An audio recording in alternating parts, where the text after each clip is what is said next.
El coronel Jaime Ramírez, jefe antinarcóticos de la Policía de Colombia, con el apoyo de la DEA, encuentran la fábrica de cocaína más grande del mundo. 500 hectáreas en medio de la selva amazónica.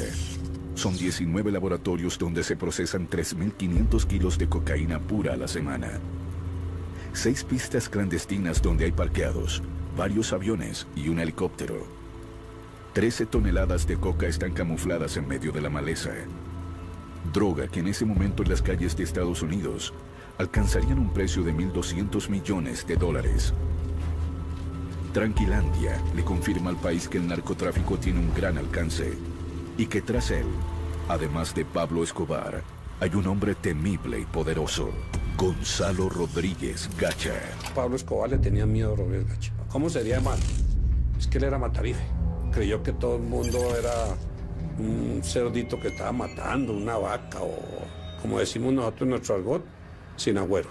Yo creo que Rodríguez Gacha era un hombre mucho más rico que Pablo Escobar y que tenía una visión financiera mucho menos parroquial que la que tenía Pablo Escobar. Gacha era un asesino, Gacha era un asesino despiadado. Fue el socio violento que necesitaba Pablo Escobar para desatar toda esa etapa de narcoterrorismo que hubo en el país. Inclusive las cosas que ocurrieron en Bogotá por cuenta del narcotráfico eran de gente que estaba a las órdenes de Rodríguez Gacha. Si nosotros hacemos un análisis del mexicano y lo comparamos con Pablo Escobar, pongamos que el mexicano es un 10 y Pablo Escobar era un 3 o un 4. Entonces, no había comparación. Hombre, pues ya que soy una persona bastante humanitaria, yo veo que esto es una cosa bastante lamentable. Temido hasta por Pablo Escobar, ¿quién era finalmente Gonzalo Rodríguez Gacha, el mexicano? ¿Un capo de la droga? ¿El brazo armado del cártel de Medellín? ¿El hombre que más influyó en los carteles mexicanos? ¿Un psicópata? ¿Un instrumento del poder?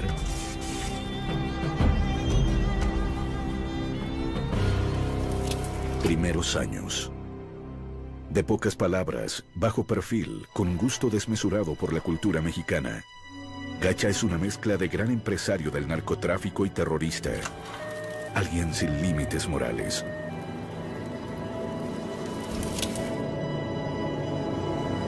Nacido en una vereda de Pacho, Cundinamarca, Gacha se inclina desde muy joven por el delito.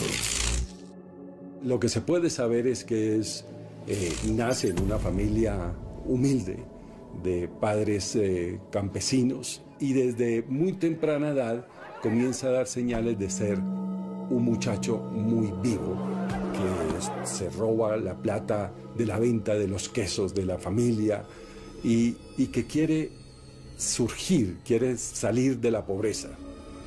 Apenas cumple la mayoría de edad, viaja a Bogotá, donde conoce al hombre que marcó su vida, Gilberto Molina, el gran zar de las minas de esmeraldas del occidente de Boyacá.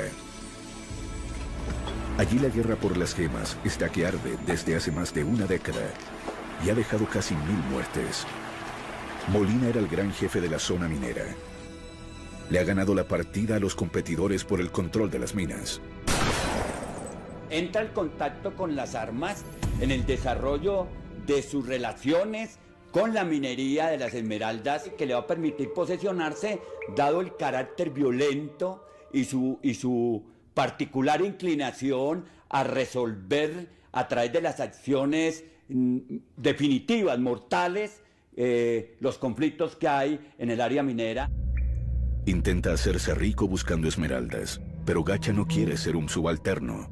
Quiere tener sus propias minas, su propia riqueza, su propio ejército. Y va a probar suerte a la costa atlántica, en plena bonanza de la marihuana. Son mediados de los años 70.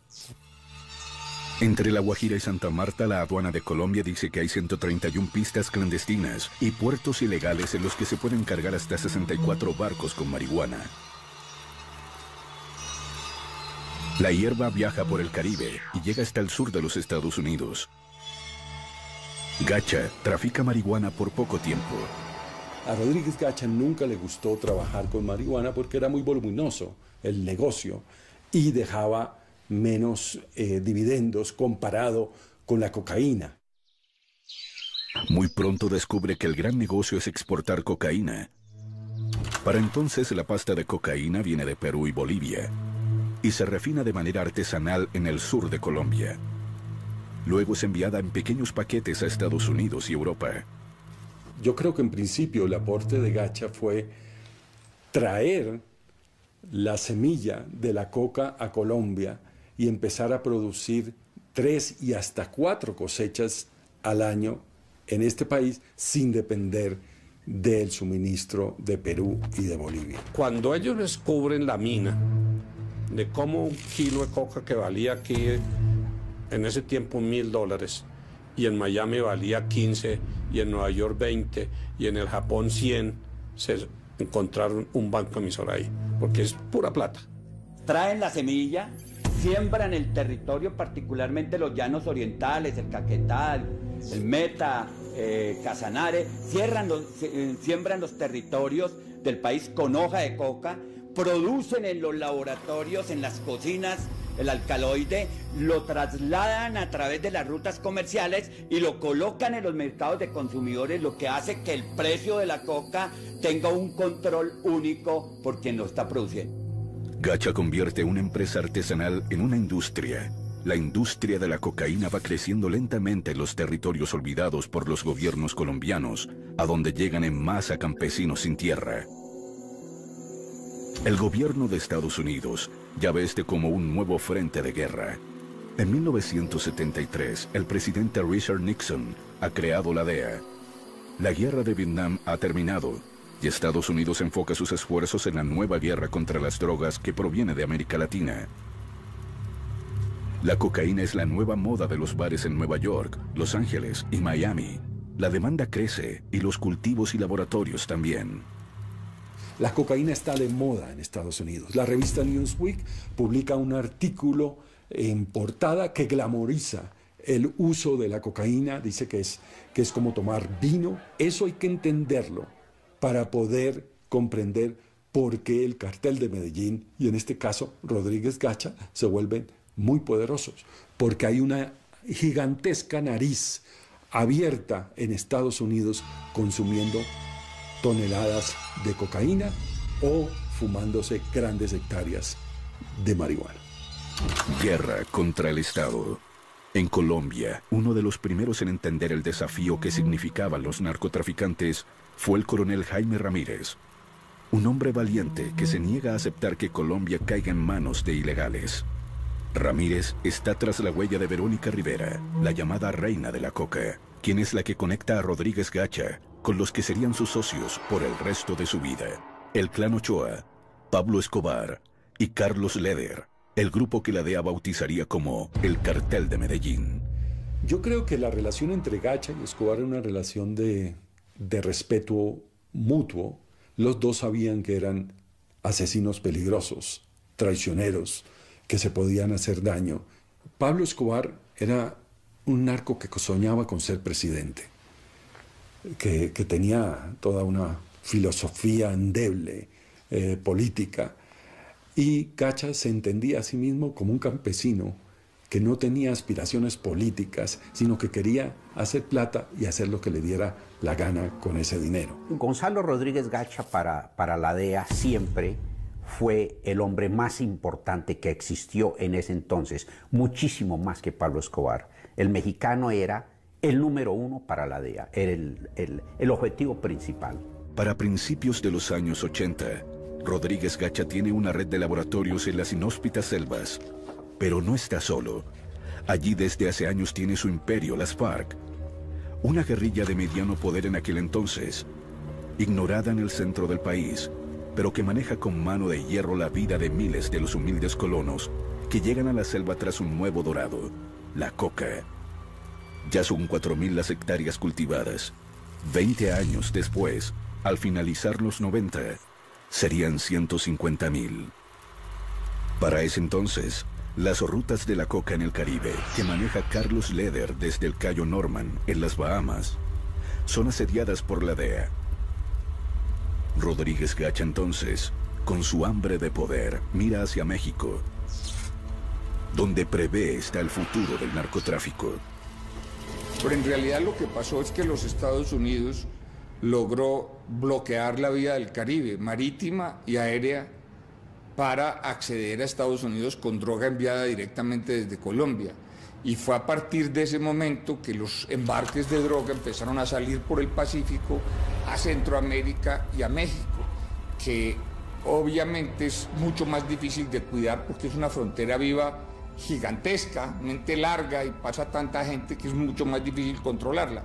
El cartel de Sinaloa, controlado por Félix Gallardo, estaba interesado en diversificarse.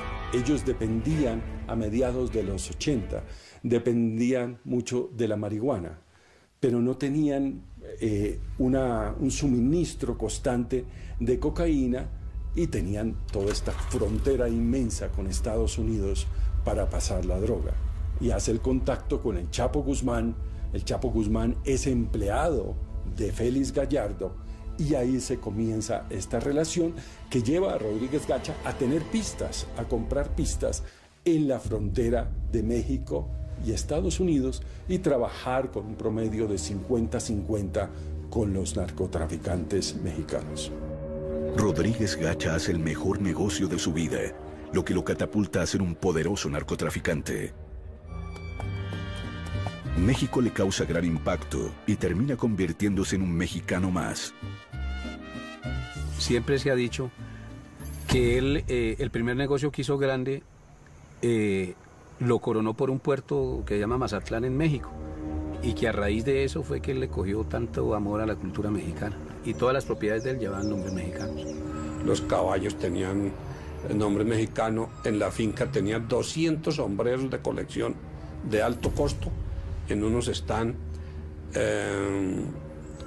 me dicen que inclusive muchos cantantes famosos vinieron a compartir con él. El negocio está disparado. Los miembros del cartel de Medellín, incluido Rodríguez Gacha, posan de benefactores del país. Incluso Gacha reparte dinero a las víctimas del terremoto de Popayán. Pablo Escobar se lanza a la política y Carlos Leder da discursos nacionalistas en la plaza pública. La economía tolera los dineros mal habidos y la sociedad convive con los narcos como si fuera una nueva clase social emergente. Él tenía muchas propiedades y daba mucho empleo. Había mucha gente que dependía económicamente de él. Lo de la capilla del municipio, él también colabora mucho en la reconstrucción de lo que hoy en día es la parroquia San Antonio de Padua, económicamente. Él era una persona que colaboraba mucho con la gente, que era muy generosa, y la gente lo seguía, indiferentemente pues, de las actividades que después se supieron que él tenía. El hecho de que aquí haya tenido ese auge y haya tenido además esa aceptación social tiene que ver tanto con el debilitamiento del Estado como con el hecho de que esos sectores del narcotráfico financiaban también pues, industrias muy populares entre las personas, como el fútbol, cosas que finalmente representan parte de las expresiones populares de las personas.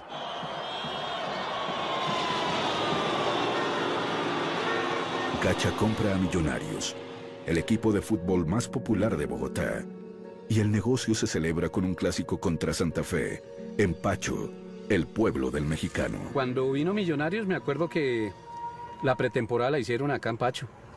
Me acuerdo del Toro Funes que vino, me acuerdo de Godoy, de Vivalda.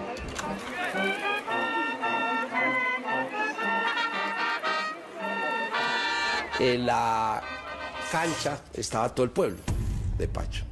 Nos cambiamos, nos desplazamos a la cancha y es una cancha en muy buena condición para jugar un partido profesional. Estaba todo el pueblo de Pacho. Estaban las autoridades locales, el alcalde, estaba el policía, el jefe de policía.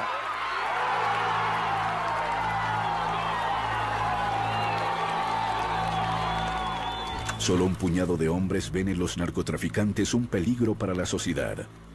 Luis Carlos Galán ha creado el nuevo liberalismo y uno de sus líderes más importantes, Rodrigo Lara Bonilla, entiende la amenaza que significa esta naciente mafia. Es tan extremo que si usted observa las casas en el país, va a encontrar que los colombianos han tenido que volver cárceles sus casas. Lara y Galán saben que no se trata solo de dinero y corrupción. Ven el potencial violento de los carteles. Claro, porque inmediatamente pues detectó algo que era muy visible, que era muy notorio, y fue pues la infiltración del narcotráfico en el fútbol, digamos, como una forma primero de lavar dinero y como una forma también para ellos de montar una industria. En ese entonces, naturalmente, salieron defensores de los equipos, defensores de esas estructuras mafiosas, a decir que, pues, que era un loco, que cómo podía acusar al fútbol colombiano, un juego del pueblo, de estar infiltrado por el narcotráfico. En 1982, Lara Bonilla se convierte en el ministro de Justicia del gobierno de Belisario Betancur, y desde allí empieza su combate al narcotráfico de la mano del coronel Jaime Ramírez. Jaime Ramírez se convirtió en la mano derecha tanto del embajador como del representante de la DEA, y son ellos los que después fraguan la relación con la persona que necesitaban en ese momento en el gobierno, que era Lara Bonilla. Lara, apoyado por la información que Ramírez le brinda primero, denuncia la presencia de narcotraficantes en el fútbol. Luego pone sus ojos en los aeropuertos. Se da cuenta de que los cielos están siendo surcados por centenares de aeronaves cargadas de droga e inmoviliza a 150 de ellas. Bueno, básicamente el cartel de Medellín tenía una flota aérea al servicio del narcotráfico, contada con la complicidad de la aeronáutica civil para las licencias de los aviones. En ese momento, el ministro Lara Bonilla, con la ayuda del coronel Ramírez, decide hacer una revisión exhaustiva de quiénes están detrás de estas avionetas, helicópteros y aviones del cartel de Medellín. Y él se sorprendió muchísimo, dijo, bueno, pero ¿cómo es posible que el narcotráfico hoy esté utilizando aeronaves? Porque es que una aeronave necesita de un permiso oficial, necesita de una matrícula, necesita aterrizar en pistas. ¿Qué está pasando en el país? ¿Qué está pasando con nuestras autoridades? Entonces les aterrizan los aviones, cosa que naturalmente al narcotráfico le duele muchísimo porque empieza a dificultarle su tarea. En una sociedad permisiva con los narcotraficantes, que banaliza su influencia en la política y en la economía, Lara y Rodríguez se convierten en verdaderos obstáculos para Gacha y el resto del cartel de Medellín. Intentan sacarlos del camino a como dé lugar. Lara es citado a un debate de control político, y antes de él mostrar las pruebas que tiene de que Pablo Escobar es un narcotraficante agazapado en la política, recibe un golpe bajo. Y tan pronto llega al Senado se da cuenta de que él lo citan a debate, y él no sabía por qué. Lo único que sí le pareció extraño es que lo estaba citando Alberto Santofimio Botero, Jairo Ortega, cuyo suplente era el señor Pablo Escobar, y el debate era un supuesto cheque de un señor narco llamado Evaristo Porras. Él se sorprendió y dijo, ¿pero cheque de qué? Y él dijo, pero yo no entiendo. Primero, esto es un cheque supuestamente a mi nombre y endosado, pero ¿cómo voy yo a endosar un cheque con un número de cédula mal? No es mi número de cédula. Yo creo que fue un complot, mire. Yo no tengo la menor duda que fue una trampa que le pusieron a Rodrigo. Trataron de derrumbarlo, no solamente los narcos, sus adversarios políticos, porque era un hombre políticamente muy vehemente. Y tenía, pues era una carrera muy promisoria. Se trata de una escalada del narcotráfico que hoy busca la salida de un ministro del gabinete porque lo considera... Es un golpe demoledor para Lara, fraguado por el cartel de Medellín para desprestigiarlo. Su partido le abre una investigación ética. Eso era increíble. O sea, y quedó de investigador a investigado, se transformó y él perdió esa batalla. Él se sentía que lo dejaron solo, los Galán, Luis Carlos Galán lo dejó solo, todos. Sin embargo, la lucha sigue. Lara con Ramírez y la DEA se preparan para demostrarle al país que el narcotráfico es mucho más peligroso de lo que se piensa.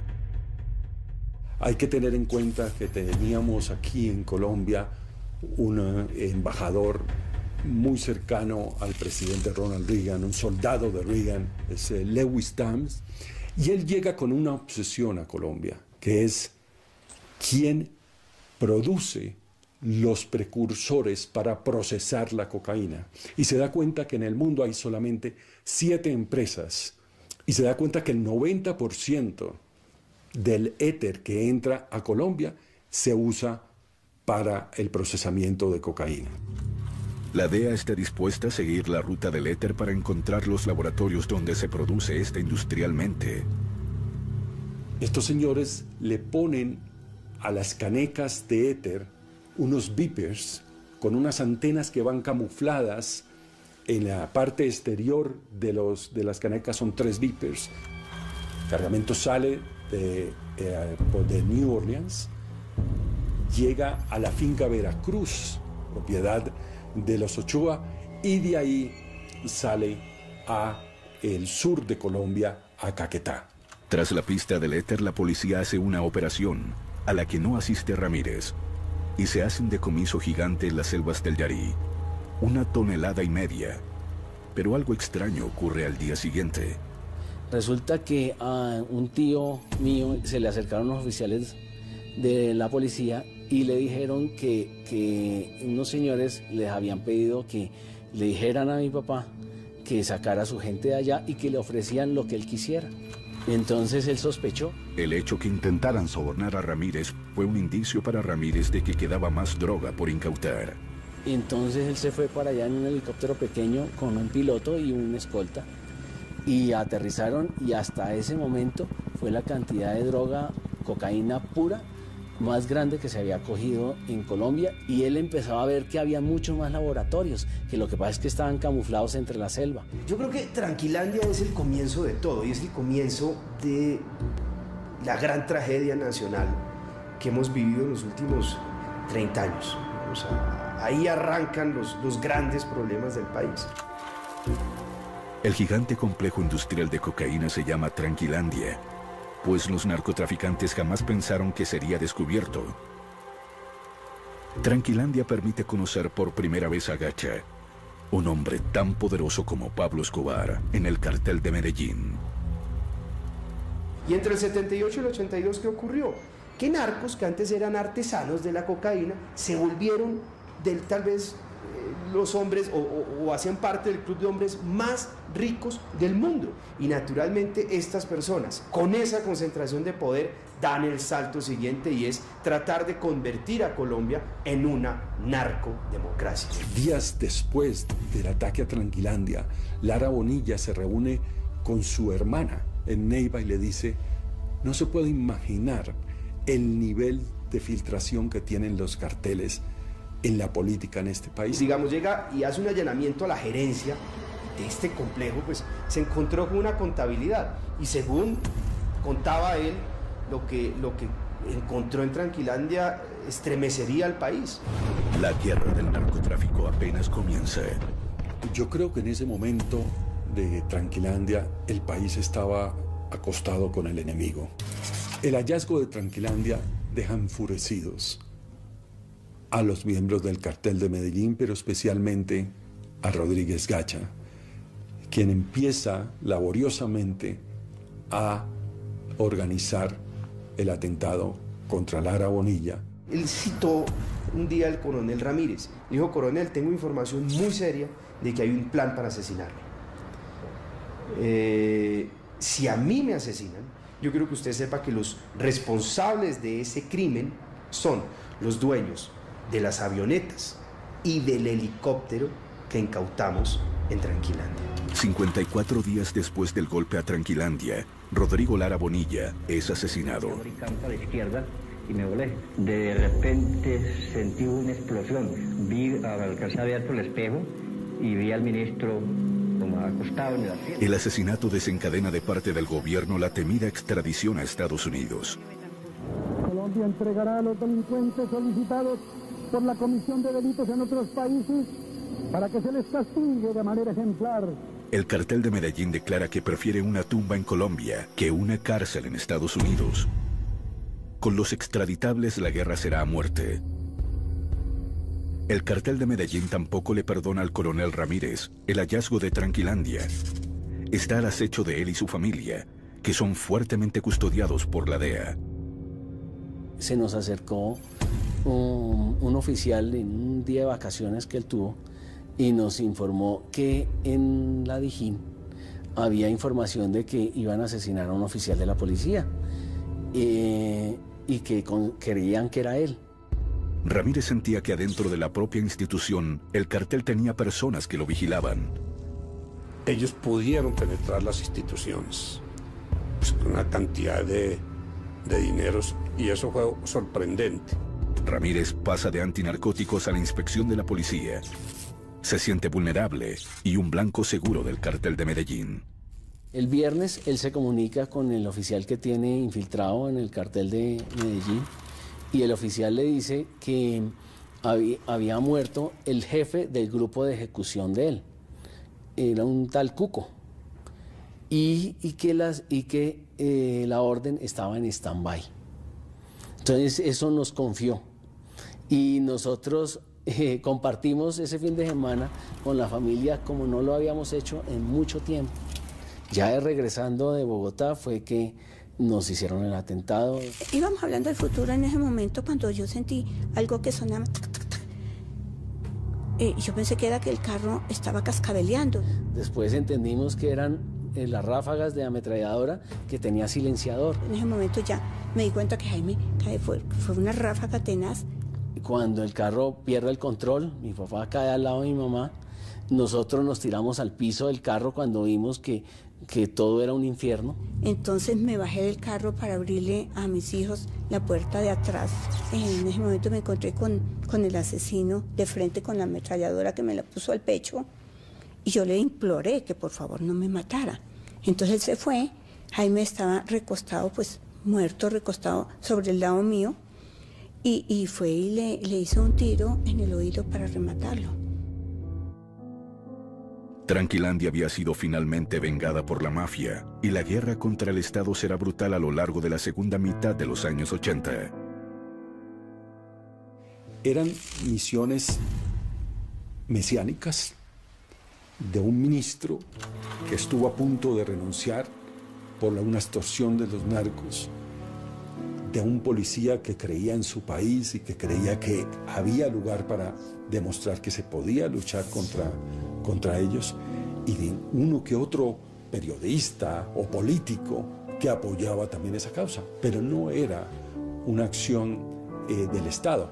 Entonces toda esa gente luchó en forma solitaria y murió en forma solitaria y bajo un gran desagradecimiento de ingratitud de parte del Estado. Guerra contra la izquierda. Rodríguez Gacha tiene otras guerras entre sus manos. Una de ellas contra las FARC. Cuando Gacha instaló los primeros laboratorios en las selvas del Yarí, este era un territorio olvidado por el Estado, pero bajo el control de la guerrilla comunista de las FARC. El grupo armado cobra un impuesto a los cultivos y laboratorios, y la relación con Gacha siempre es tensa y difícil. Gacha tenía unos intereses muy fuertes en el centro, en el sur del país, donde estaba el laboratorio Tranquilandia, que por mucho tiempo habían convivido con las FARC porque habían hecho un intercambio. Las FARC protegía el laboratorio y ellos vivían tranquilos y exportaban sin ningún problema. Por supuesto que las FARC, y quiero ser clara en esto, tuvieron muchas relaciones y muchos vínculos con el tráfico, pues porque fueron sus colonos, gente con la que ellos habían ayudado a colonizar el Caquetá, que estaban sembrando la coca y ellos eran intermediarios y ellos regularon ese mercado. Pero ellos no estaban de socios en el laboratorio y exportando cocaína, que era por lo menos no en ese momento. Primero cobraban impuesto, pero empezaron a ver que eso era bueno, empezaron a cobrar impuesto por cultivos. Después cobraban por laboratorio. Ese fue un curso de ascenso, después por kilo y después ya hicieron contactos internacionales. En el Magdalena Medio, donde Gacha se ha hecho a las mejores tierras, y allí la guerrilla también acosa con la extorsión y el secuestro. En 1981, la guerrilla del M-19 secuestra a la hermana de uno de los miembros del cartel de Medellín, Marta Nieves Ochoa. El cartel funda un grupo paramilitar en Puerto Boyacá, donde Gacha ha comprado inmensas tierras. El MAS, muerte a secuestradores. Así comienza una de las etapas más nefastas de la historia reciente de Colombia, la de las masacres y el exterminio. Cuando la devuelven como a los 90 días, ese MAS originario se disuelve, pero el nombre MAS se convierte en una especie de franquicia o de nombre fácil para que cualquiera que quisiera asesinar gente que tuviera que ver con guerrillas o incluso con la izquierda solamente pudieran asesinar. Gacha financió Muerte a los Secuestradores, que fue una primera célula de estos grupos paramilitares. Fue el paso entre digamos, en la historia del paramilitarismo, estos escuadrones de la muerte encubiertos en los que eran miembros del ejército directamente los que se hacían pasar como escuadrones de la muerte, fue el paso de ese tipo de estrategia a una estrategia en la cual se vinculaban campesinos, sectores rurales, a pequeños grupos y estructuras que se terminaron convirtiendo después en un ejército, las Autodefensas Unidas de Colombia. Pero bueno, Gacha hizo parte de todo ese proceso. El mexicano intenta hacer acuerdos con las FARC, pero no lo logra. Por el contrario, estos atacan algunos de sus laboratorios. Jacobo siempre se opuso al narcotráfico. A él no le importaba que se cobrara el famoso gramaje, que era este impuesto que se cobraba por la coca, pero lo que sí estaba totalmente en contra era que se entrara en el negocio, que las FARC se metiera. Aunque las FARC están en medio de un proceso de paz y en un cese del fuego con el gobierno, las hostilidades con la gente de Gacha son frecuentes, tanto en los llanos como en el Magdalena Medio, donde se ha convertido en un gran terrateniente. Pero allá es diferente a las selvas del Yarí. En el Magdalena Medio están en juego grandes haciendas ganaderas, riqueza y el poder político de sus aliados. Los ganaderos en particular están agobiados con las extorsiones y secuestros de las FARC, y con el apoyo del batallón Bárbula del ejército, crean una autodefensa, una figura que era legal en Colombia desde 1968, y a la que acudieron también los esmeralderos y todos aquellos que tenían negocios en lugares apartados del país.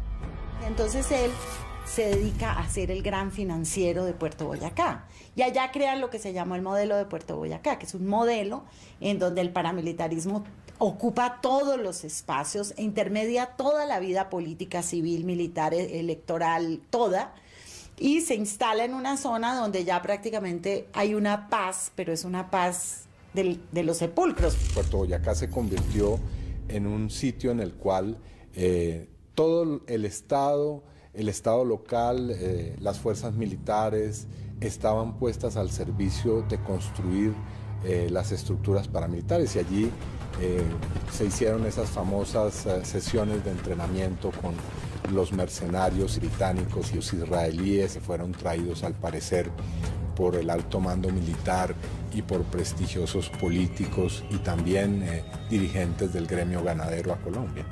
Rodríguez Gacha, que quiere llenar de coca al país y construir un gran corredor para el narcotráfico entre los llanos orientales y la costa atlántica, pasando por el Magdalena Medio. Para eso se hace propietario de inmensas extensiones de tierras, a veces compradas, a veces tomadas a la fuerza. Empieza a construir su gran ejército paramilitar y compra armas en el mercado negro. Quiere doblegar a las FARC y, de paso, a todos quienes simpaticen con ellas. Eso tampoco pues es que fuera propiamente una cosa ideológica, no. Eso era para defender las tierras que ellos, donde lograban expulsar las FARC y expulsaban las FARC, y si tenían que matar los campesinos porque supuestamente eran colaboradores, los mataban. Entonces ese cuento de que eso era para defender... para defendernos del comunismo, y eso es un cuento, era para defender sus intereses. Y ahí se mostraba él cómo era, o sea, ¿quién era? Un señor conservador que decía que él estaba mamado, que la guerrilla estuviera agarrando mejor dicho, que estaba asesinando a todo el mundo, y que él decidió hacer un ejército privado para defenderse porque aquí nadie lo defendía. Lo que tenía Rodríguez Gacha era que tenía muy buena penetración con los militares, con la policía, con el DAS, es que manejaba todo en una zona donde era pues fundamental para poder producir y sacar el narcotráfico. En medio del proceso de paz que estaba en curso, las FARC empiezan a hacer política a través de la Unión Patriótica. En 1986 ganan numerosos escaños al Consejo, a las diputaciones y al Congreso. Su fuerza electoral está en las zonas donde Gacha aspira a construir un gran corredor de droga entre los llanos orientales y la costa atlántica. Entonces comienza el exterminio de la UP. Efectivamente, Gacha aparece como autor y como determinador de varios de los principales asesinatos y magnicidios que se cometieron en las primeras salidas públicas de la Unión Patriótica, en elecciones y también en los procesos que se estaban estructurando en las regiones del país. Entre 1986 y 1989, la guerra sucia contra la Unión Patriótica es devastadora. Masacres como la de Segovia se hacen para golpear a sus bases sociales. Son asesinados 9 de sus congresistas y cientos de concejales. Gacha entiende que cualquier proceso que permita entrar en la vida civil a guerrilleros, como es el de la UP, va a crearle a él un enemigo ya dentro del mundo lícito, y entiende que hay que eliminarlos a todos, y financia esa campaña terrible de asesinato de 3.000 militantes de la Unión Patriótica.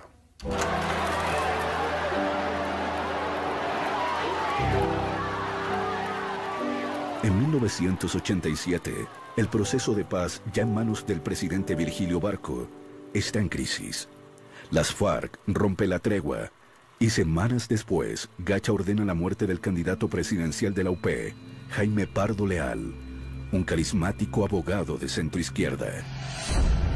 La muerte de Pardo Leal se convierte en un punto de quiebre para el país.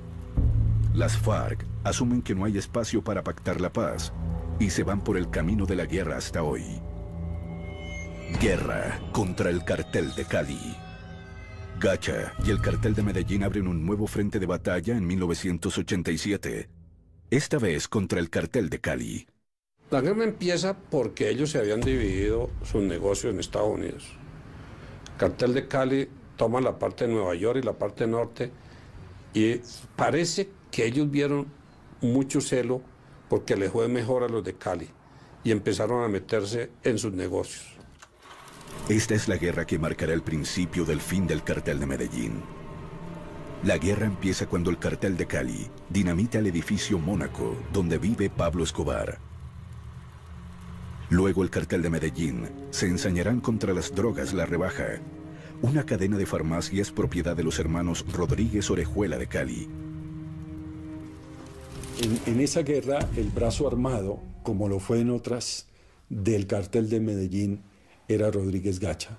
Pablo Escobar sabía que contaba con un hombre que tomaba esas decisiones militares rápidas y que era bueno para la logística, y lo utilizó para esa guerra contra el cartel de Cali. Guerra contra esmeralderos. Pero a Rodríguez Gacha se le abrió un campo de batalla más. Sus antiguos amigos, los esmeralderos. Rodríguez Gacha soñaba con crear un corredor que le permitiera sacar la droga por los llanos orientales hacia las costas, y para eso tenía que pasar por el terreno de Víctor Carranza, el gran zar de las Esmeraldas. No quiere que su zona se contamine con el negocio de la droga, entonces Víctor Carranza cree que le puede dar un contentillo a Rodríguez Gacha vendiéndole una propiedad, una mina en esta zona para tenerlo tranquilo. Pero Rodríguez Gacha no quiere eso, quiere todo. Esta guerra es tan feroz que Gacha termina por asesinar a su mentor, Gilberto Molina, en 1989. Una masacre en Sasaima donde mueren 20 personas, además del hombre que le enseñó a Gacha el poder de las armas. Gacha tiene abiertos 4 frentes de batalla: contra el Estado, las FARC, el cartel de Cali y contra los esmeralderos. Necesita hombres, entrenamiento y armas. Es así como Gacha consigue que vengan hasta el Magdalena Medio por lo menos 2 misiones de mercenarios extranjeros, de Israel y de Gran Bretaña. Antes de que los mercenarios israelíes llegaran a Colombia, Gacha tuvo contacto con mercenarios británicos que le ofrecieron volar en pedazos Casa Verde, el sitio, el epicentro de las FARC. Sobre los israelíes hay mucha controversia. Yair Klein, un ex oficial del ejército de Israel, llegó con otros oficiales en retiro de su país. Según sus propias versiones, recibieron $75,000 por entrenar a 3 grupos de 30 personas en el Magdalena Medio, en una de las fincas del mexicano. Y hay quien dice que él no sabía que Rodríguez Gacha era un narcotraficante, sino que era un empresario ganadero y agricultor de la región. Esa es una versión muy difícil de creer. Meses después de que Klein y sus hombres entrenaran a los paramilitares del Magdalena Medio, se produjo una ola de masacres como jamás las había visto Colombia. En esa escuela, la escuela de Jair Klein, si uno toma la lista de los alumnos, se da cuenta que fueron los grandes asesinos y autores de las peores masacres que ha visto la historia de Colombia. La manera como les enseñaron a todos el uso de los explosivos, la manera de matar gente sin necesidad de enterrarla, agilizaba las masacres. O sea, les enseñaron unas técnicas impresionantes para matar más rápido. ¿Dónde están las tumbas de las masacres colectivas? ¿Dónde están los nombres de los que fueron arrojados a los ríos? De los que fueron consumidos en fosos de caimanes y de cocodrilos que se construyeron para eso. Es decir, el imaginario de la criminalidad paramilitar y narcoterrorista es absolutamente para espantar, para llenar de terror, porque ese era el propósito, construir el terror y gobernar y controlar el territorio desde el terror, administrando económicamente el miedo. En ese momento Colombia se suma en el periodo más aterrador de su historia. Los narcotraficantes tienen dinero, muchas armas, redes de cómplices en todos lados y ningún escrúpulo para matar.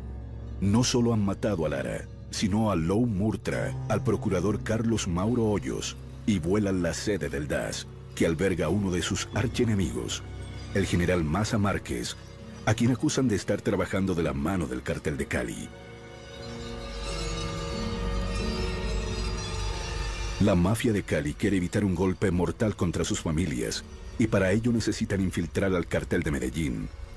Necesitan la cabeza de Gacha.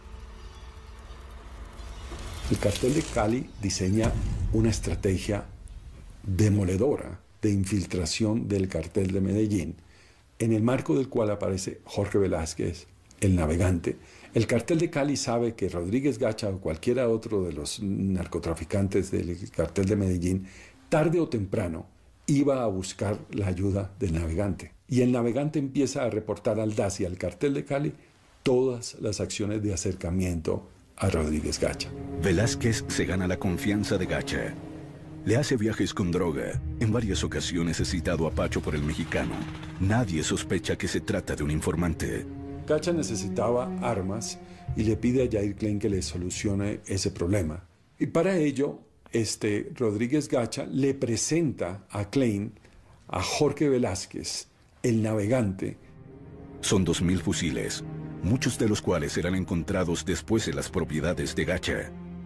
Después se hizo un seguimiento del serial de una de las armas y se logró establecer que fue la que se usó para el asesinato del candidato Luis Carlos Galán. Rueda Rocha, que es el asesino de Galán, el asesino, el que puso el que está involucrado en todos estos atentados, era un hombre de Jacopí, era un muchacho de Jacopí, y Jacopí era zona de Gacha. A Luis Carlos Galán lo matan porque ellos creen que les va a voltear la torta. O sea, ellos tenían muchísima gente en el Congreso. Y ellos sentían que Luis Carlos Galán era esa parte de esa política que no iba a negociar con ellos.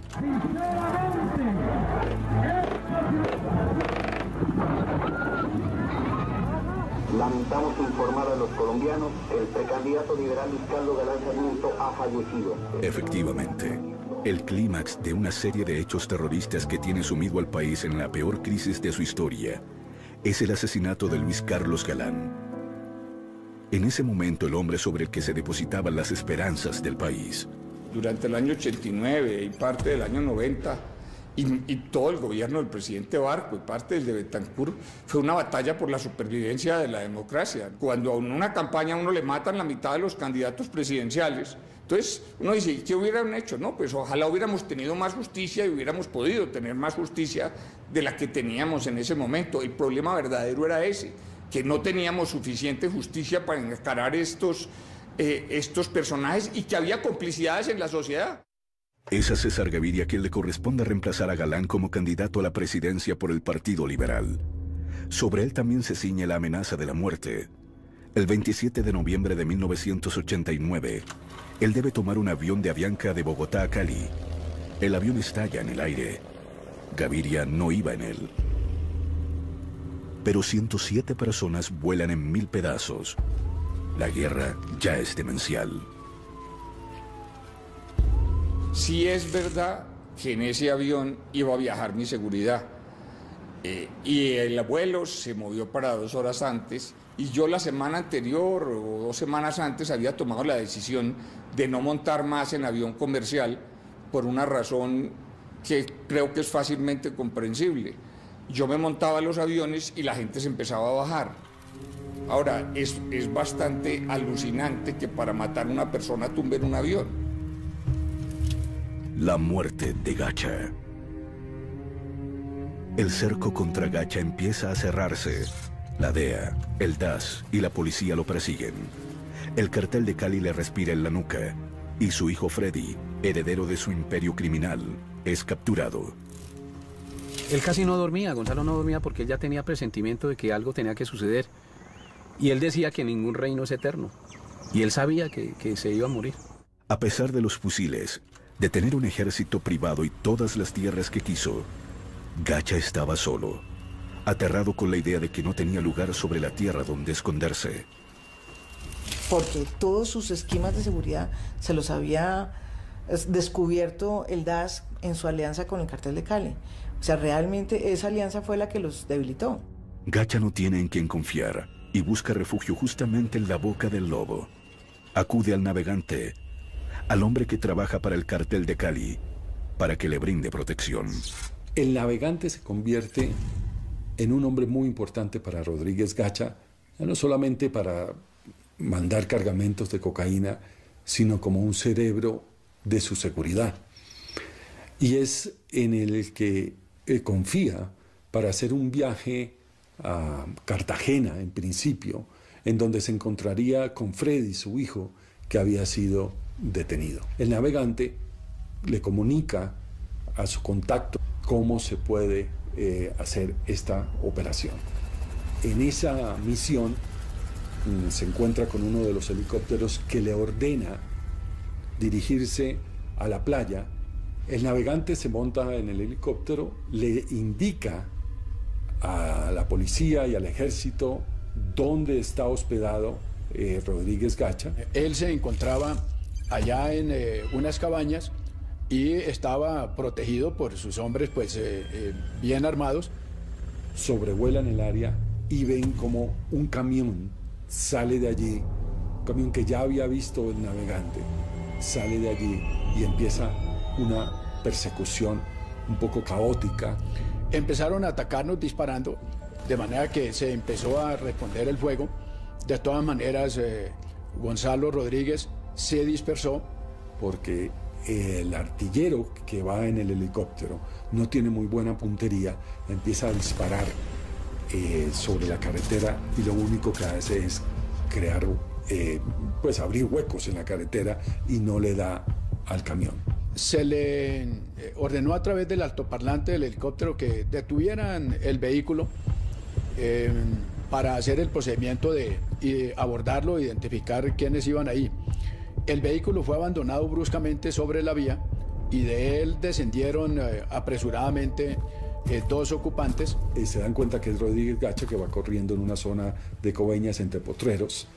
Hay un momento en el que Rodríguez Gacha trata de pasar muy rápido por una cerca de ese potrero y se levanta el cuero cabelludo y empieza a sangrar.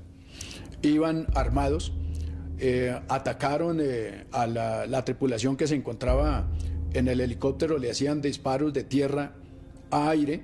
Se voltea, le hace pistola a reconocer al navegante. Cuando ya lo tiene en la mira, este artillero, él saca una granada de mano muy pequeña y la hace explotar en su cara. Esa versión que me la contó el navegante, pues pone en contradicción otras que decían que fue el artillero. La hipótesis de que él se haya suicidado estallando una granada de mano se descarta. Hay una evidencia que es definitiva, Y es que aunque él tenía, creo, parte de las heridas en alguna de las manos, pues no había perdido la mano con la que supuestamente había activado y había estallado la granada para suicidarse. Había muerto atacando, se resistió, se enfrentó y murió en esas actividades violentas en que había vivido.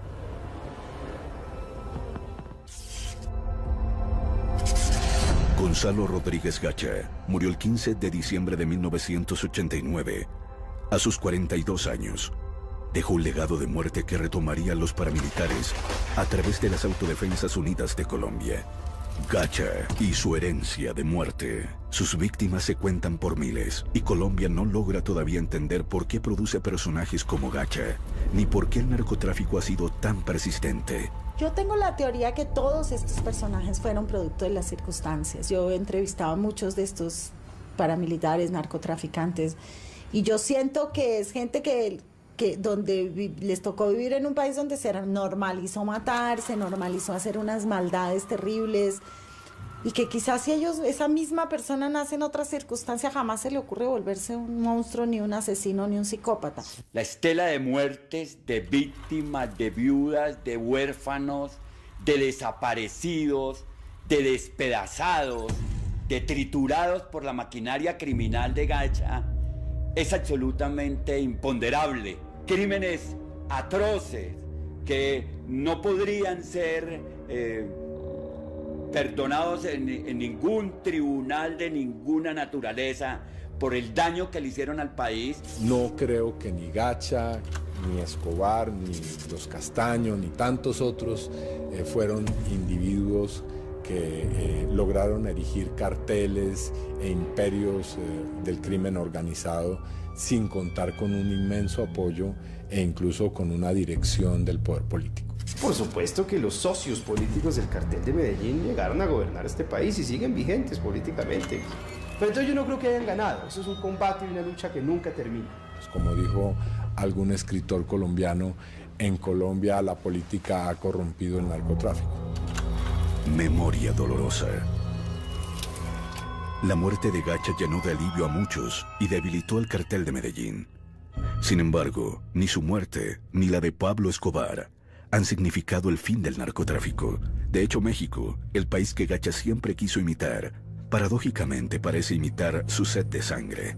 Cuando uno mira tantos años de lucha, tantos muertos, para algo que no ha producido mayores efectos, sobre todo en Estados Unidos, o sea, no han reducido el consumo, sigue siendo un negocio gigantesco, hay más de 500 000 de personas en la cárcel. Entonces uno sí se pregunta si ese esfuerzo descomunal que ha hecho Colombia o que está haciendo México o Centroamérica, pues sí son la política correcta, pero ha sido muy ineficaz. El problema del narcotráfico ni se ha resuelto ni se ha reducido y empieza a verse como una política que fracasó. Es que la industria del narcotráfico se transformó.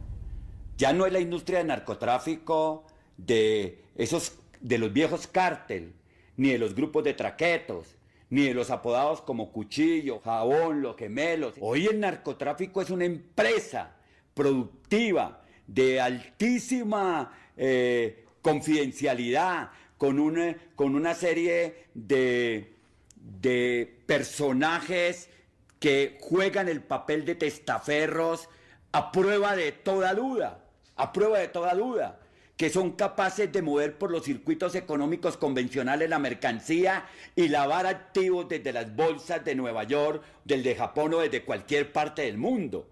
Los narcotraficantes siguen ahí, han estado siempre, desde que llegó el narcotráfico a Colombia ha habido vínculos de narcotraficantes con políticos, no solo de paramilitares, no solo del cartel de Medellín. Las FARC también tienen nexos muy establecidos con el narcotráfico y tienen nexos muy establecidos con políticos. Y es una fuente de financiación de políticos, una fuente de financiación infinita para políticos en las regiones, de dinero, de votos, que les sirve a los políticos de la región. Es que Estados Unidos tiene el sistema bancario que lava más dinero del narcotráfico. ¿Por qué nos vamos a quedar callados? Eso hay que decirlo también. Hay que decir que en Wall Street se mueve una gran cantidad de dinero que en forma directa e indirecta es del narcotráfico. ¿Cuántos banqueros norteamericanos están presos por lavado de dinero? Ninguno. A la clase dirigente norteamericana le está faltando coraje para discutir este tema. Hay países que nunca irán a permitir que se realice la droga. ¿Qué pasó? Que desde que dividimos los temas empezamos a tirarnos la pelota el uno al otro. Entonces, usted es país productor, usted es país consumidor, usted lava dinero, usted produce precursores químicos. Pero es que si no hubiera coca no había consumo, esa es la más fácil. Pero Colombia sigue siendo un país en donde hay mucho narcotráfico, mucha producción de drogas ilegales, y tal vez la mejor forma de luchar contra el narcotráfico no sea una guerra frontal, sino sea básicamente reduciendo las rentas ilegales de este negocio. ¿Cómo? Nadie está hablando de legalizar la producción de cocaína, pero sí de repente de regular un mercado que produce unas rentas que si se le quitan, generarían muchísimo menos violencia a las que hoy genera. La fortuna de Gonzalo Rodríguez Gacha pasó en buena medida al Estado, al que le tomó 25 años hacer la extinción de dominio. En algunas de sus fincas más exuberantes, viven hoy campesinos desplazados por la violencia. Después de mi mayoría de edad, me fui hacia la ciudad de Bogotá. Allá trabajé 9 años. Después de eso, me vine aquí vuelvo a mi tierra, a mi vereda, porque se estaba dando lo de la reforma agraria. Entonces me inscribo, salgo seleccionado y me dicen, sale tierra para ti. Esta tierra era de don Gonzalo Rodríguez Gacha. La plata que se ganó con él es como maldita, si esa plata, eso se fuma. Porque como en el caso de mucha gente que yo conozco, incluyendo el mío mismo, yo logré hacer una pequeña fortuna, no mucho, pero eso nunca duró, eso. Uno se da cuenta con el transcurrir del tiempo que hay que trabajar y sudarla, y con el sudor de la frente conseguirla, porque lo contrario eso no, esa plata no dura. A un cuarto de siglo después de la muerte de Gacha, a Colombia todavía le cuesta reconocer que pasó durante los peores años de la guerra contra el narcotráfico.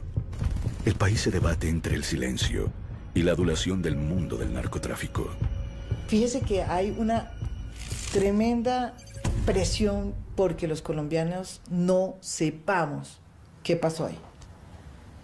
Y porque las personas que están vivas no sean capaces de decir la verdad. O sea, no hemos podido saber la verdad. Yo creo que en Colombia hay una tendencia a romper los espejos para que no se refleje la realidad. Y a la gente le molesta que se la cuenten de una manera cruda. Es que lo hemos repetido ya varias veces. Aquí se han acabado organizaciones al margen de la ley muy violentas y han vuelto a renacer varias veces. O sea, entonces, ¿por qué? Porque cometimos los mismos errores y no entendimos el problema político de fondo, porque siempre creemos que son problemas de otra índole. Pero en general es una historia que la gente quiere ver de reojo, no la quiere confrontar porque sabe que es una vergüenza para su país que su historia la hayan movido durante tanto tiempo estos personajes crueles y sin ninguna moral. Que ahora llegue el tiempo de los buenos. Yo creo que ahí es donde se puede hacer un equilibrio de por qué es más importante el coronel Ramírez que Rodríguez Gacha y que Pablo Escobar. ¿Por qué el coronel Franken? ¿Por qué todos los muertos? Todos que hemos sacrificado nuestra libertad, nuestra felicidad a veces, que nos escuchen. La vida de Gonzalo Rodríguez Gacha, el daño que hizo, las secuelas de sus crímenes, han inspirado una serie de televisión producida por Fox Internacional, basada en la investigación de Gerardo Reyes y los libretos de Mauricio Navas, Gustavo Salcedo y Catalina Palomino. El Rodríguez Gacha que yo escribí es un símbolo de una forma de pensar que estoy convencido todavía existe. La forma de pensar en la que valores como la lealtad, valores como el compromiso con una sociedad, el compromiso con la ley, el compromiso con las instituciones no existen. Existe solamente el interés personal de satisfacer mi capricho existencial momentáneo, ya sea que quiero ser rico, ya sea que quiero tener a 5 reinas de belleza, ya quiera que dominar un pueblo. Veo que nos vamos entendiendo. ¿Usted cómo se llama? Me llamo Gonzalo Rodríguez Gacha, patrón. Esta es una serie sobre aquellos personajes que le dijeron no al crimen, no al narcotráfico, no a la corrupción, no a Gacha. ¿Sabe qué es lo que más me aterra, Jaime? La tranquilidad de estos tipos. Es que este tipo tiene comprado a medio mundo. Es la historia sobre todo de aquellas personas que luchan contra este flagelo del narcotráfico y que luchan en general contra todo lo que no sea correcto, contra la corrupción, contra la deshonestidad, ¿sí? Contra la riqueza fácil.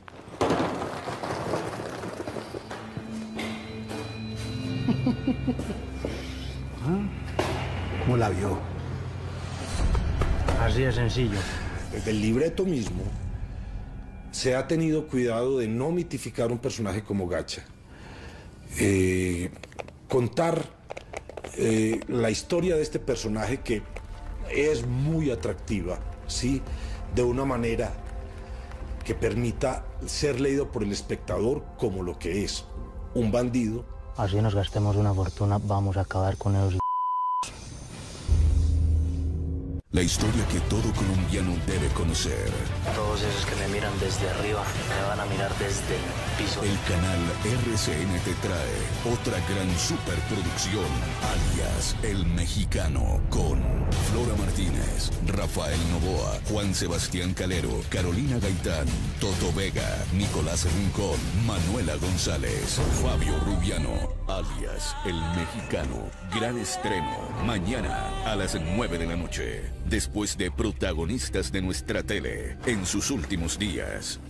Entonces la historia de Gonzalo Rodríguez Gacha y de un señor que se llama Jaime Ramírez, que él era un policía de investigaciones, un tipo muy inteligente, un tipo que llegó a ser nuestro como pionero en la investigación. Créame que cuando yo hablo también de ese tema me miran como si fuera un bicho raro que hubiera bajado de una nave extraterrestre. Mira, tú te metes a internet y encuentras muchísima información acerca de Pablo Escobar y toda esta gente y Gonzalo Rodríguez Gacha, pero entras a buscar información acerca, digamos, de Jaime Ramírez y encuentras apenas, creo que una página. Eso viene de casa. Jaime Ramírez Gómez creía en la institución, creía en ser un buen policía, creía en hacer las cosas correctamente, paga. De verdad la felicito, ojalá todos los colombianos fuéramos como usted. Buenas noches. Y ojalá todos los policías fueran como usted. Yo le digo a un niño, ¿usted sabe quién es el coronel Ramírez? ¿Usted sabe quién era Rodrigo Lara? Pero le preguntas quién era Pablo Escobar o quién era Gacha y saben. Entonces, eso duele, lastima y uno dice, uy, ¿dónde estamos? ¿Qué nos está pasando, por favor? Puede decirse que la serie es un homenaje a quienes dieron su vida luchando contra el narcotráfico, cuando el resto de la sociedad ignoraba su dimensión. Rodrigo Lara Bonilla, en compañía de Jaime Ramírez Gómez, fueron los dos tipos que le pusieron por primera vez el pecho al narcotráfico en Colombia. Y los tipos que tuvieron la visión, el uno desde la policía y el otro desde la política, de saber que los criminales que estaban emergiendo eran criminales que la humanidad jamás había visto. Pero bueno, los dos tenemos el secreto, ¿no? Esto es llegar temprano a la oficina bien bañadito y uno debe que hablar, ¿sí? Arregladito y así funcionamos. Por favor, doctor Lara, siéntese. Rodrigo Lara es una persona vertical, recta, de verdad uno de los grandes héroes de esta patria, un político que de verdad ejercía el hecho de la política, que es el bien de la comunidad sobre el bien personal. Ahora sí, ¿tiene consejo de seguridad? No, doctor Lara, yo vine a hablar única y exclusivamente con usted. Dentro de cada institución siempre hay alguien que logra sobrepasar el miedo. Entonces uno dice, claro, extrañamente estos mismos personajes, estos mismos héroes, muchas veces son traicionados por sus mismos colegas. Que los fueron dejando solos porque el país los dejó solos. Les dieron la espalda, a los dos les dieron la espalda. Usted se dio el favor que yo le hice a usted. Pero la serie no es una serie de historia, sino un drama de ficción basado en una investigación periodística. Y entonces empezaron a aparecer fuentes de información, algunas pues, cuyos nombres no se pueden revelar, y me permitieron construir una ficción basada en lo real, que es uno de los grandes motores de la historia, y son personajes como Ana Belén. Buenas, con permiso. Mucho gusto. Gonzalo Rodríguez Gacha. Yo creo que Ana Belén simboliza, no solamente para la historia, sino definitivamente para el país, una reivindicación de la dignidad de la mujer colombiana. Estas historias siempre han sido contadas de una forma en la que, por el contrario, aplastan la imagen de la mujer colombiana. Lo mismo nuestra periodista, que lo interpreta Flora Martínez, se llama Isis, el personaje. Es una loca por la noticia, es una periodista, realmente periodista, que vive, sufre y quiere ser la mejor periodista del mundo y ser honesta con su profesión, y se está dando cuenta de que entra en unos mundos muy difíciles. Es una mujer que no puede ser objetiva porque cree en la verdad, cree en la justicia, entonces se empieza a meter cada vez más y más y más y más en líos. Lo duro que he encontrado haciendo esta serie es que realmente no ha cambiado nada. Estamos contando una historia de hace 50 años que se sigue repitiendo. Es importante realizar una historia sobre la vida de Gonzalo Rodríguez Gacha, porque los colombianos merecemos que nuestra historia sea contada por nosotros mismos, para leernos y entender qué ha pasado con nosotros. Yo en Rodríguez Gacha encontré un desahogo a un dolor profundo, es un dolor de país. He tratado de llamar la atención, de que cuando el país vea a Gacha se haga preguntas. Es mirar, es haber visto una radiografía del país donde están creciendo mis hijos. Es muy doloroso. ¿Será que sin el dinero de Gonzalo Rodríguez Gacha los colombianos van a dejar de vender su alma? No, porque se fue el que las compraba, pero se quedaron los que la venden.